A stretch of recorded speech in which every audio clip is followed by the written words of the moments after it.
Estou aqui no mar contemplando a imensidão da criação, sabe?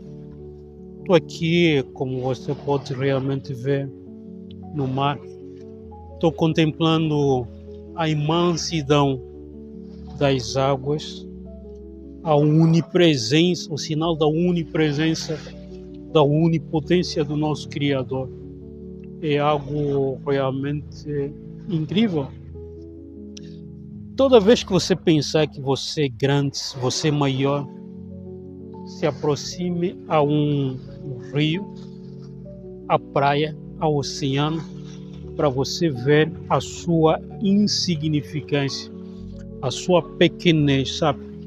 Eu estou aqui contemplando a imensidão, a grandeza, os cuidados que Deus implantou ao criar o universo. E você pode realmente ver aqui. É algo sublime, é algo fora do comum. Eu nunca vi nada igual.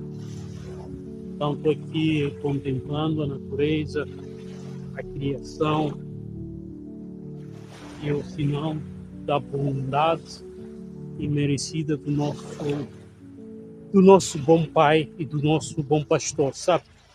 Deus é aquele que criou o mundo, e ao criar o mundo, Ele foi dando sinais da sua grandeza, do seu cuidado, da sua imensidão, do seu amor pelo universo, do seu amor pelas pessoas. Olha onde eu estou. Aqui representa o amor, a onipotência, o único cuidado do nosso Deus, o único amor de Deus está nesses coisas.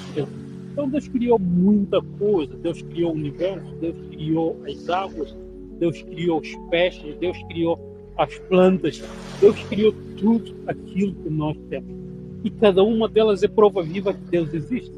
Cada uma delas é prova viva do amor, do cuidado, da bondade do nosso Deus. Quem vai duvidar que essa água, que essa imponência toda foi criada por Deus? Quem duvidar disso é um tolo.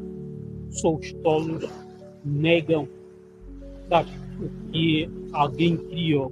E Deus realmente demonstra a sua prova viva de como as coisas são criadas, como Ele criou as coisas. Aqui, ninguém pode duvidar disso.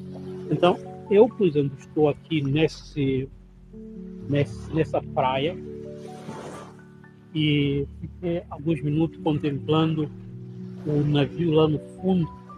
Um navio não tão grande, mas aqui onde eu estou parece ser uma coisa tão pequena, porque está diante de um rio, está diante das águas criadas por um Deus. Então, é isso é prova viva do nosso grande Pai, prova viva do amor, da imensidão, do cuidado do nosso Pai e soberano Deus Jeová, sabe? Então estou aqui mostrando isso para vocês, a prova viva disso.